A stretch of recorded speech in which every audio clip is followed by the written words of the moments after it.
Selamat datang di M. Harvin Zuhdi Channel, channel YouTube yang menghadirkan dakwah kultural virtual dengan pemahaman moderasi agama, menghadirkan juga cerita-cerita tentang perjalanan kehidupan yang humanis dan sublimatif dengan 3 mutu: membaca langit, dibaca bumi, melangitkan zikir, membumikan fikir. Iqra biharfin, karir bi alfin. Oke sahabat, jangan lupa subscribe, like, share, and comment.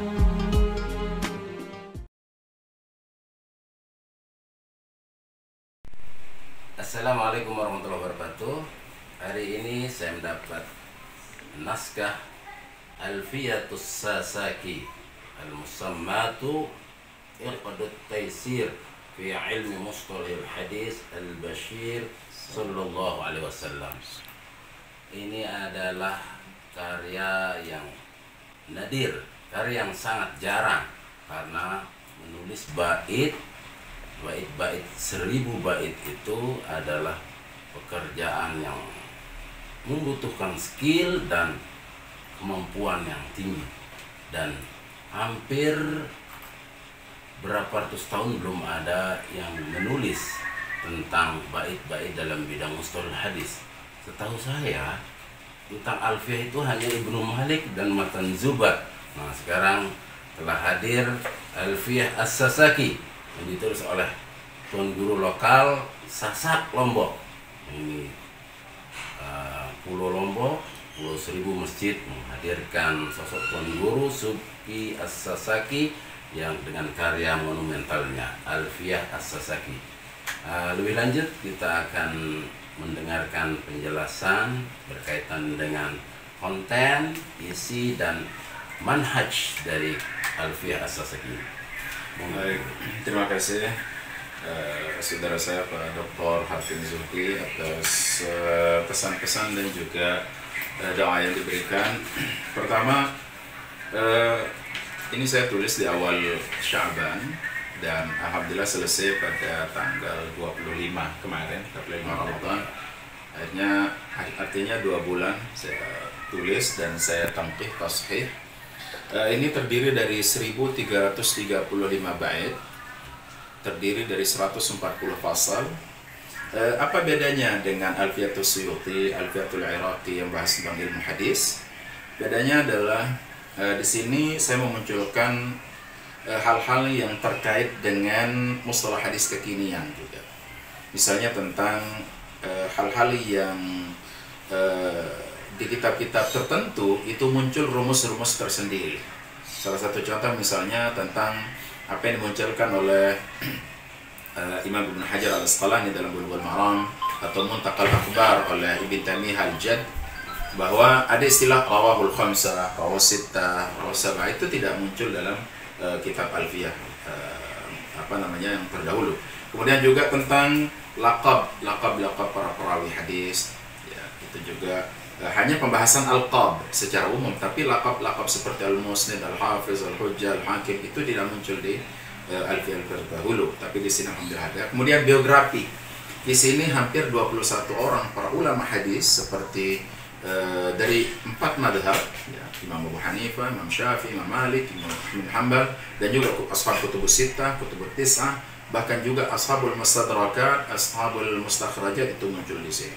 Mau cari biografi Ibn Abdul Bar ada, mau cari biografi Asy-Syaukani ada, mau cari biografi Imam Al-Baihaqi ada. Semua di sini hampir 20 para perawi hadis itu saya munculkan biografinya secara lengkap dan detail sekali. Kemudian berikutnya di dalam kitab ini juga saya menyampaikan tentang pandangan, ya, hal-hal yang terkait dengan orientalis, pandangan orientalis terhadap sunnah, dan bagaimana umat Islam menyikapi itu. Kemudian berikutnya misalnya yang tidak ada dalam mustalah Alfiyah yang sebelumnya yang ditulis sudah ratusan tahun itu, misalnya tentang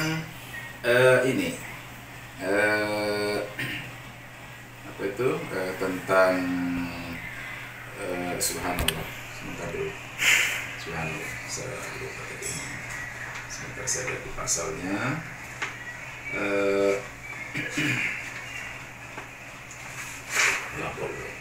Bukan lapor. Sebentar. Dan para hadis. tentang para ulama-ulama hadis, ya, ulama-ulama hadis yang bermadhabnya apa mereka. Misalnya mau tanya, misalnya Imam Suyuti madhabnya apa? Itu ada di sini. Misalnya semua ulama hadis itu madhabnya apa? Mau tanya misalnya Ibn Ya'la madhabnya apa?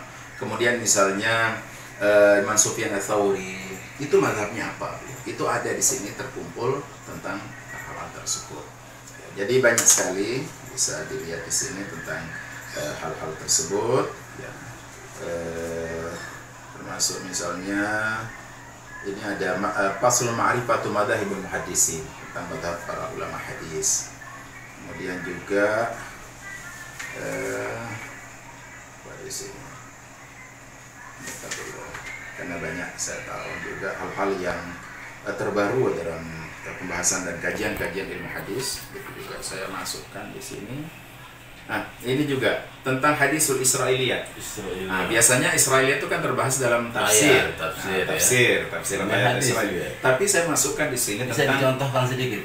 Misalnya kan begini, apa sebabnya munculnya Israiliyat itu?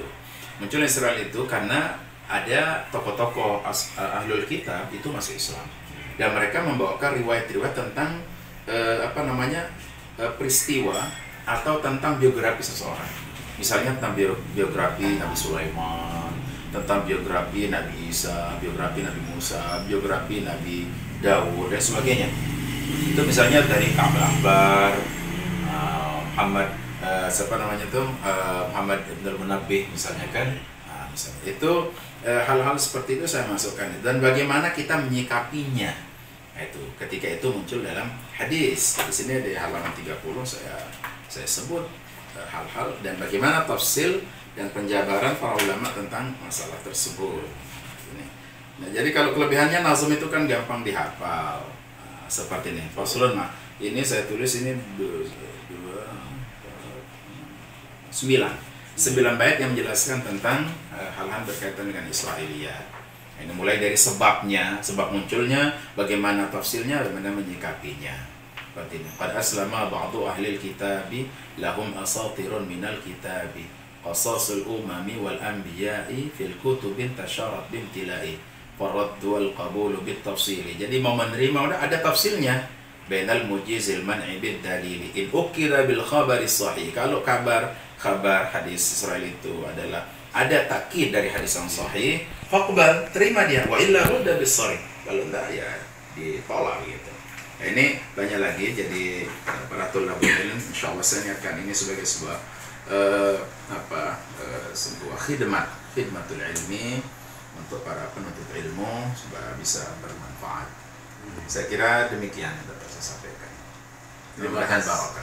Terima kasih, luar biasa. Inilah para pemirsa M. Harvin Zuhdi Channel, karya yang sangat membanggakan kita semua.